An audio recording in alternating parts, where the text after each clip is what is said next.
Flávio Justino, sou professor do Departamento de Engenharia Agrícola da Universidade Federal de Viçosa e nós vamos conversar hoje sobre um pouco da relação entre clima, florestas, fogo, né, e todos essa relação que existe entre esses participantes, né, de toda a questão ambiental. Eu sou meteorologista formado pela Universidade Federal da Paraíba, fiz mestrado na Universidade de São Paulo, fiz doutorado no Instituto Leibniz da Alemanha e fiz pós-doutorado na Universidade de Toronto, no Canadá. Em 2006 me tornei professor da UFV, né? E a partir daí a gente vem trabalhando com a questão de clima e modelagem, né? Não só na parte de modelagem de clima, mas também na parte de modelagem de produção de culturas agrícolas, né? Como que se dá essa relação entre as culturas agrícolas, né, e clima e tempo, tá? Eu gostaria de iniciar essa discussão com uma avaliação, eu diria breve, de um evento que nós acabamos de participar, um evento patrocinado pela Sociedade de Investigações Florestais e em consórcio com 15 empresas, né, do setor de celulose. E o que me chamou a atenção foi o nível de tecnologia que essas empresas, né, elas hoje aplicam, né, e tem no setor florestal, principalmente na área de celulose, né? Então a gente vê que a questão do eucalipto, né, como isso é empregado, né, para o desenvolvimento de tecnologia de vários outros produtos, cresceu enormemente nesses últimos anos. Todavia, nesse evento, que foi um evento que visa entender, né, a questão de melhoramento, genética, para tolerância à seca, um ponto que me chamou bastante a atenção foi o fato de que, embora essas empresas estejam extremamente desenvolvidas na questão de genética, de entendimento da questão da celulose, deixa muito a desejar as avaliações de clima, né? O que eu quero dizer com as avaliações de clima? Os dados que eles usam para fazer estimativas, para entender toda a questão da produção, né, de eucalipto, além de serem dados, né, de uma pequena abrangência espacial, eles são dados que necessitariam de avaliação não só das questões nas escalas de tempo anual e mensal, mas muito mais precisamente nas variações que a gente tem ao longo dos dias, né? Não só no campo de precipitação, mas também no campo de temperatura. Por que eu digo isso? Existem muitos fenômenos que afetam as plantas, de um modo geral, que estão associados não com aquela total de precipitação que ocorre, por exemplo, em um mês, mas sim com o período de precipitação que nós temos, ou a falta dele, em um determinado intervalo de tempo. Imaginemos, por exemplo, uma situação em que a gente tem uma semana, 2 semanas, né, sem falta de chuva, no período chuvoso, e que exatamente nesse período é onde a planta tem a maior necessidade de água, né? Então toda essa questão que a gente tem relacionada com o clima e com a produtividade agrícola, hoje se faz necessário avaliações mais precisas no que eu me refiro à questão na escala de tempo e espaço. Outro ponto que eu achei que pode ser bastante melhorado na ciência florestal e no entendimento de como funcionam os processos ambientais e a relação com a planta é o campo de temperatura. Muito poucas avaliações eu pude perceber no sentido de avaliar, por exemplo, temperaturas máximas, né? Ondas de calor, por exemplo, quanto tempo ou quantos dias uma temperatura fica acima de um certo limiar, ou seja, por exemplo, 25 graus. Né? Por quê? Porque isso é importante, porque além de induzir um estresse térmico na planta, em alguns casos isso pode levar, né, junto com o estresse hídrico, a questões de, por exemplo, de perda de produtividade e até, quem sabe, se o evento for muito mais extremo, até na perda da planta. Então esse é um ponto importante que eu acho que a ciência florestal e o setor florestal precisa, né, endereçar cada vez mais urgente, que é a questão dos eventos extremos, né? Associado a isso, obviamente, nós temos toda a questão que envolve a mudança e a variabilidade climática. Nesse sentido, um outro ponto importante é a questão das temperaturas mínimas. o que a gente tem observado nesses últimos 20 anos, em algumas regiões do Brasil, é que embora a temperatura máxima não tenha aumentado substancialmente, a temperatura mínima ela aumenta e tem aumentado, por exemplo, em até 2 graus. Qual o problema disso? Isso é importante porque, como você tem um aumento de temperatura mínima, obviamente esse aumento vai estar ligado também ao aumento de umidade relativa. E esse aumento de umidade relativa pode levar, né, ao desenvolvimento de outras doenças fúngicas. Esse é um fato importante e que também precisa ser investigado em mais detalhes. Então, embora a indústria florestal tenha se desenvolvido grandemente, nós temos esses entraves que ainda precisam ser melhor explicados e melhor avaliados.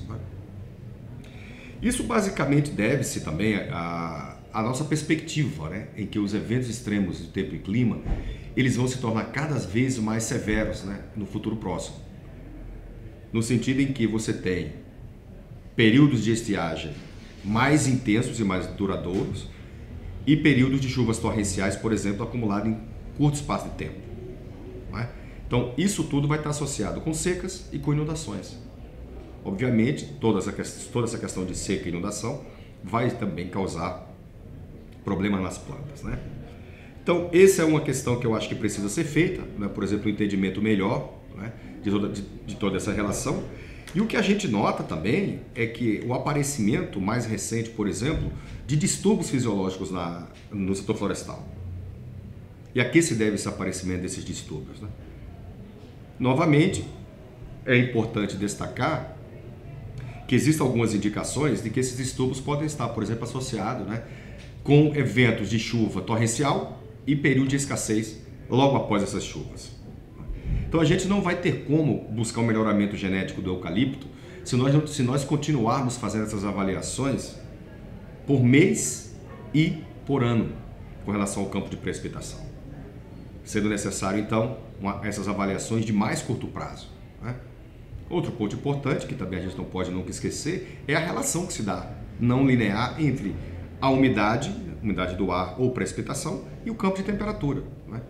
Não esquecendo de que eles têm um papel isolado diferente, mas quando tem um papel conjunto, né, pode intensificar bastante, né, os problemas associados, né, com a indústria, por exemplo.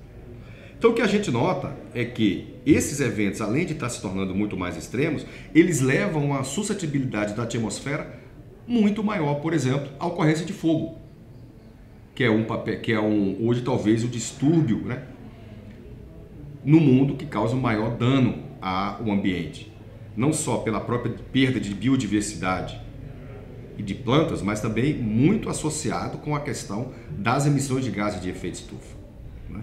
Então sabemos que isso é um problema sério no setor florestal, a questão do fogo, mas aí nós necessitamos de que venhamos a ter métodos de prevenção de risco de fogo mais elaborados.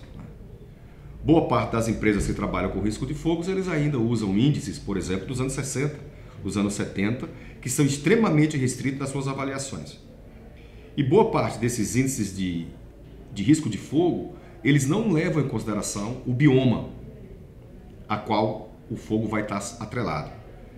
Ainda mais, eles não levam em consideração o período sem precipitação. Eles só levam em consideração, na maior parte dos casos, precipitação acumulada no dia anterior e a temperatura máxima e umidade relativa do dia atual. Então sabemos que um evento de 2 milímetros de chuva no dia não é suficiente para que nós tenhamos uma diminuição no risco de fogo, tá? Então toda essa questão de risco de fogo é outro ponto que deve ser endereçado mais em detalhes pelo setor, né, de florestas, de um modo geral. Então esse, por exemplo, que está ocorrendo no Brasil nesses últimos dias, nessa última semana, últimos meses, está diretamente associado com o quê? Principalmente com a atividade humana. Embora nós tenhamos condições de temperatura e umidade que podem, né, que levam à presença do fogo. Então, no Brasil, é importante que a gente diga que toda essa discussão sobre eventos de queimadas, ele vai estar muito associado com a suscetibilidade climática, mas muito mais com a presença humana, como sendo ignitora dessas queimadas. Então, esse é um ponto também que é importante, que a gente gostaria de destacar, a necessidade, né, de uso de metodologias de risco de fogo, né, mais atualizadas, né, para que a gente possa evitar, né, catástrofes maiores, né, para o meio ambiente, para a biodiversidade de um modo geral, tá? Então esse é um ponto importante que a gente precisa trabalhar, né? E gostaria também de dizer o seguinte, que o uso de modelos matemáticos, modelos fisiológicos, é de extrema importância para que a gente possa levar ao melhoramento genético e que a gente possa fazer, por exemplo, uma avaliação de produtividade a menor custo. Isso quer dizer o seguinte, que se venhamos a ter uma previsão de clima, né, precisa, a gente pode usar essa previsão de clima de 5, 6 meses para que a gente venha a, com base nos modelos, ter um perfil da produtividade, ter uma estimativa da produtividade, né? Isso já é observado em alguns países, né, do hemisfério norte, Austrália, e uma coisa que aqui no Brasil a gente ainda está um pouco, eu diria, nos passos iniciais. Então, é outro ponto que a gente precisa, de fato, utilizar com mais precisão, é a disponibilidade de modelos de produtividade das culturas agrícolas e produtividade da indústria de celulose, né, nesse sentido aí. Eu acho que isso é outro ponto de extrema importância que temos que avaliar, né?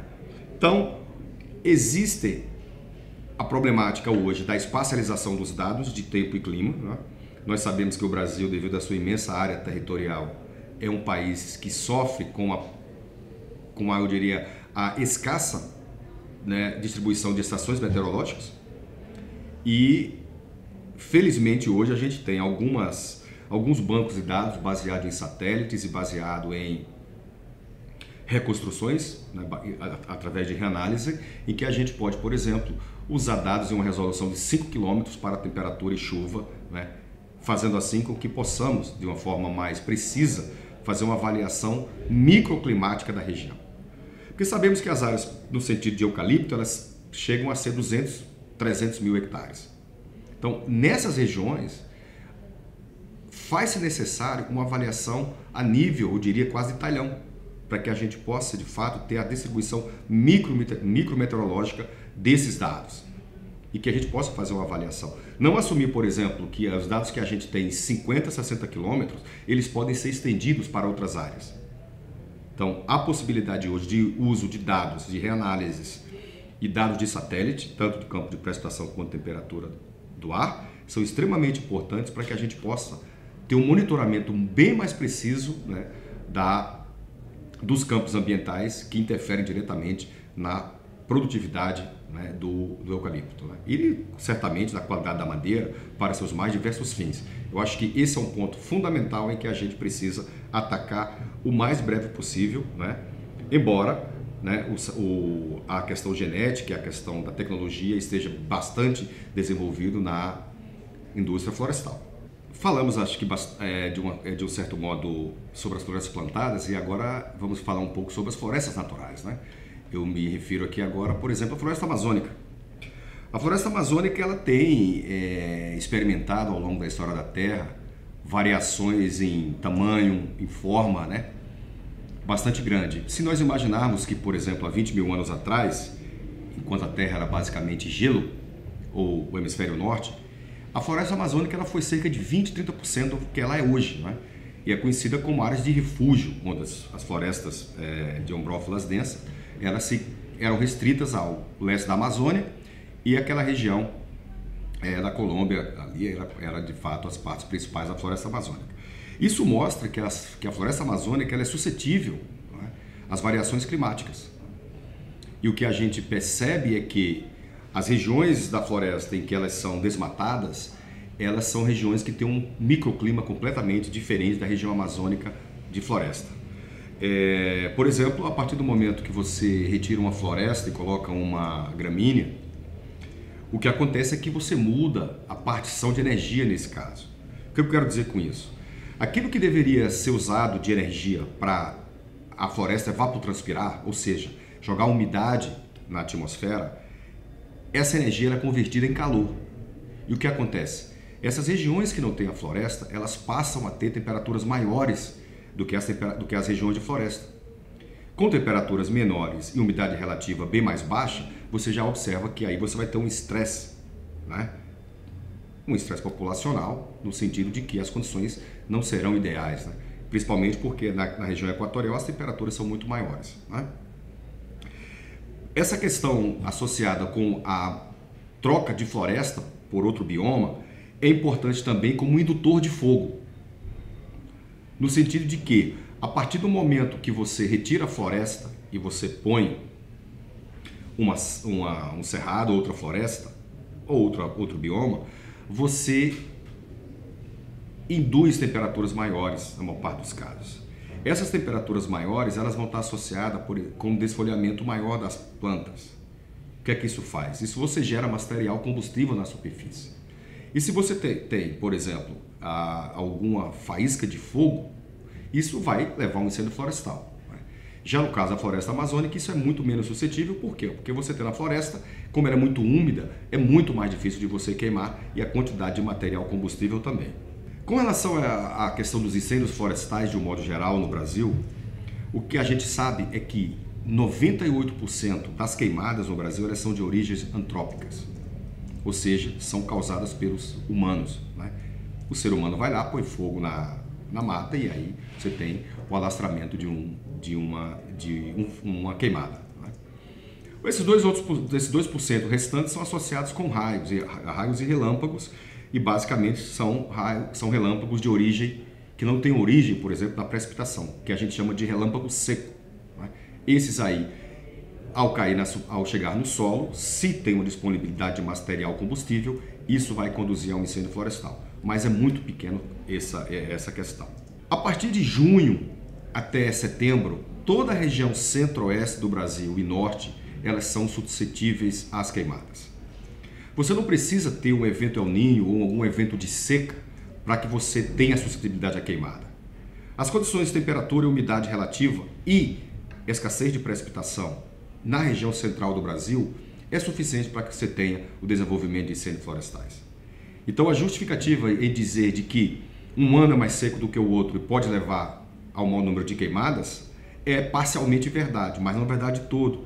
Por quê? Você não necessitaria de uma seca para que você tivesse a queimada. As condições são propícias, né? O que acontece é que quando você tem 1 ou 2 anos muito secos, o ano seguinte vai ter muito mais material combustível para queima.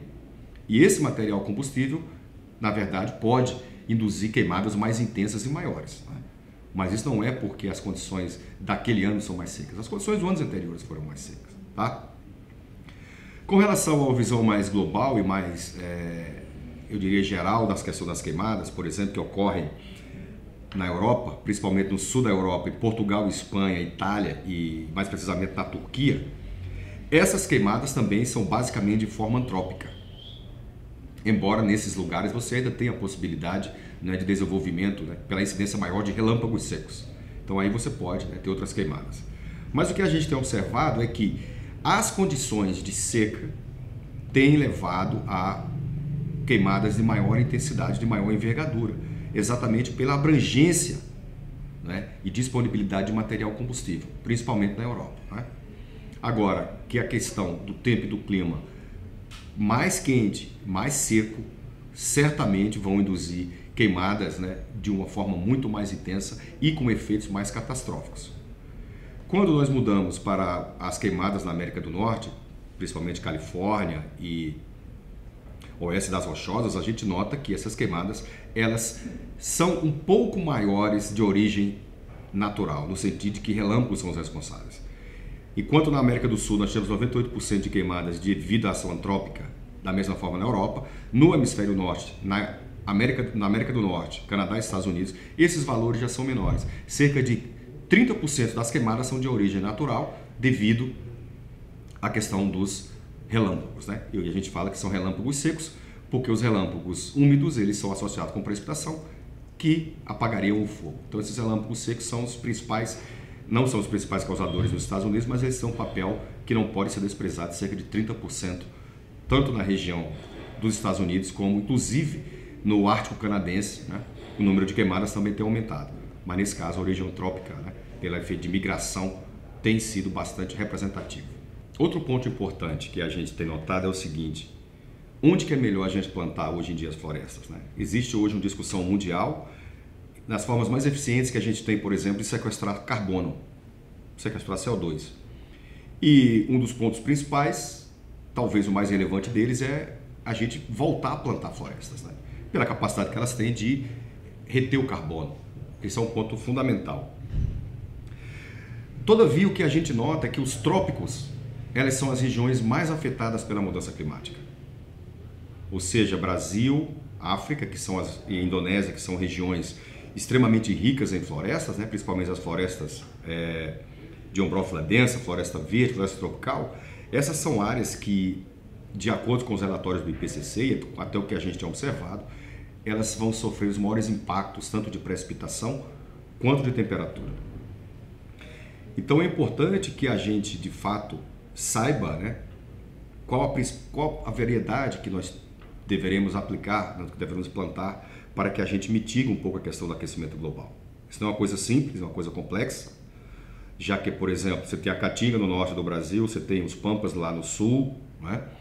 E todos esses sistemas, e o Cerrado no centro-oeste, todos esses sistemas são extremamente vulneráveis à mudança climática, né? E outro ponto importante é se a gente perde esses biomas, de alguma forma, ou diminui as áreas, isso está sendo diretamente associado com novas emissões de CO2 para a atmosfera. Porque todo esse CO2 que está retido na planta, ele volta para a atmosfera, intensificando o efeito estufa, intensificando o aquecimento global. E a partir daí a gente vai ter o que a gente chama de retroalimentação positiva, que será responsável por novo aumento de temperatura e eventos extremos de precipitação mais intensos. Ou seja, chuvas extremamente intensas, chuvas mais fracas no período seco. Então, essa separação desses extremos é de grande importância. Então, devemos cada vez mais olhar no sentido de entender como que deve ser a interação entre a questão climática, questão de florestas, questões de caatinga, né? Florestas plantadas, outro ponto importante. Então, tudo isso é de relevância ímpar, né? Para que a gente possa ter uma biodiversidade mais rica, questões mais sólidas, né? Um desenvolvimento sustentável e limpo, né? Outro ponto importante é a questão do crédito de carbono, que também está relacionado, né, com as florestas, não com as florestas plantadas de um modo geral, mas com as florestas, né, que tem 30, 40 anos, no sentido de que são florestas naturais. Então, esse ponto é outro ponto que a gente precisa destacar cada vez mais. A questão do impacto, né, do clima, por exemplo, em sistemas como os Pampas, ele se dá de uma forma mais intensa devido à região sul do Brasil, ela embora tenha um ciclo, né, ao longo do ano mais suave em termos de sazonalidade do que a região sudeste, a região nordeste, a região norte do Brasil, o que a gente nota é que os eventos consecutivos de chuvas torrenciais são mais frequentes, né? Como também são mais frequentes os períodos de veranico. Então, isso tudo causa um estresse bastante grande, né, sobre todo o sistema, né? Com relação à Caatinga, que talvez seja o bioma brasileiro menos estudado, ela tem passado nos últimos 10 anos por secas severas, que duram 3, 4 anos, né, causando perda enorme de biodiversidade. Então, são esses tipos de biomas, esses tipos de culturas que a gente tem que, de uma forma geral, trabalhar, né, no entendimento de como elas funcionam, como elas respondem à questão de clima.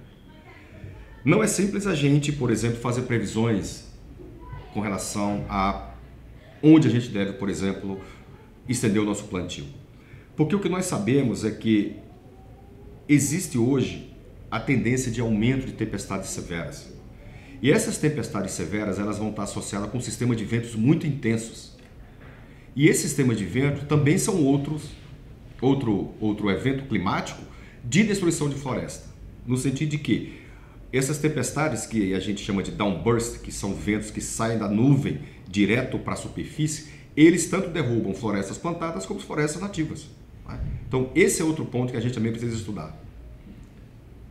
Então, recapitulando, temperatura, precipitação, sistema de vento e risco de fogo, hoje talvez sejam os 4 principais pontos na biodiversidade, tanto para a questão da floresta plantada quanto para a floresta nativa, que devem ser investigados em grande detalhe.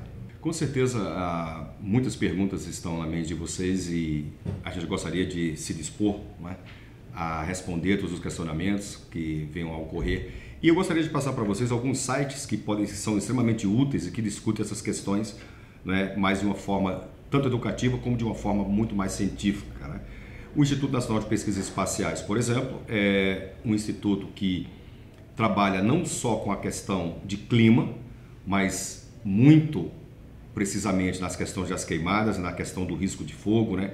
Tempo meteorológico, tempo de fogo, isso tudo o INPE tem essa disponibilidade e disponibiliza essas informações, tanto baseado em satélites como observações de superfície. A Sociedade de Investigações Florestais aqui da UFV também dispõe de vários estudos nessa linha. Eu gostaria também de passar para vocês que nós temos o programa de pós-graduação em Meteorologia Aplicada, né, da UFV, né, que é dentro do curso de Engenharia Agrícola, em que a gente discute várias questões relacionadas também a florestas plantadas, a florestas nativas, né, questão de clima, mudança climática, né, serviços ambientais, tudo isso, né? E para finalizar, eu gostaria de passar para vocês meu e-mail, né? É fjustino@ufv.br. Obrigado.